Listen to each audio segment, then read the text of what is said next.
கர்த்தருடைய நாமத்துக்கு ஸ்தோத்திரம் உண்டாவதாக. ஒரு நாளில் இருப்பது போல் மறுநாள் இருக்காது. இன்று நம்மோடு நன்றாக பேசுகிறவர்கள் நாளை திடீரென்று இறந்து விடுகிறார்கள். அதுபோல்தான் ஆண்டவருடைய இரகசிய வருகை முடிந்த அடுத்த செகண்டே மகா உபத்திர காலம் வருகிறது.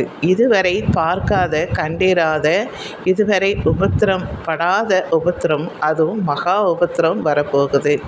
நோவா காலத்தில் எப்படி நடந்ததோ அதே போல்தான் நடக்கும். யாரும் நம்பவில்லை. பிறகு மழை வந்து எல்லாரையும் அழித்து போட்டது. இப்பொழுது இருக்கிற உலகம் அக்கினிக்கு இரையாக வைக்கப்பட்டிருக்கிறது. சோதோம் பட்டணம் எப்படி அழிந்தது பார்த்தீர்களா? கடவுள் சொன்னால் அது கண்டிப்பாக நடக்கும். பாவம் செய்கிறவர்கள் இதையெல்லாம் அறிந்தும் துணிகரமாய் பாவம் செய்கிறார்கள் என்றால் அவர்களை என்ன என்று சொல்வது? அந்தோ பரிதாபம்! உங்கள் செல்வமோ பணமோ உங்கள் வெள்ளியோ பொன்னோ உங்களை காப்பாற்றாது. உங்களுக்கு உண்டான எதுவுமே உங்களை காப்பாற்றாது என்பதை மறுபடியும் நினைவுபடுத்துகிறேன். பரிசுத்தவான்களை இன்னும் பரிசுத்தம் செய்யுங்கள், அசுத்தமானவர்களை இன்னும் அசுத்தம் செய்யுங்கள். இதோ தேவன் வருகிறார். அவனவனுக்கு கிரியத்தக்க அவனவனுக்கு அளிக்க பலன் அவரோடு கூட வருகிறது.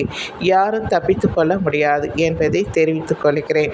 இதை கேட்கிற ஒவ்வொருத்தரும் மனம் திரும்ப வேண்டும் என்றே எனது ஆசை. தேவனும் இதைதான் ஆசைப்படுகிறார். இன்று மனம் திரும்புங்கள் என்று சொல்வதை காட்டிலும் இப்பொழுதே இந்த நிமிஷமே கேட்கிற இந்த செகண்டே மனம் திரும்புங்கள். ஆண்டவரிடம் உங்களை ஒப்பு கொடுத்து மன்னிப்பு கேளுங்கள். ஆண்டவர் உங்கள் பாவங்களை மன்னித்து உங்களை ஏற்றுக்கொள்வார். நீங்கள் அவர் பிள்ளைகளாயிருப்பீர்கள். அவர் உங்களுக்கு தகப்பனும் ஆண்டவருமாய் இருந்து உங்களை வழிநடத்துவார். சரிங்களா? தேங்க்யூ. பிடிச்சிருந்தால் லைக் பண்ணுங்கள், மற்றவங்களுக்கும் ஷேர் பண்ணுங்கள். சரிங்களா?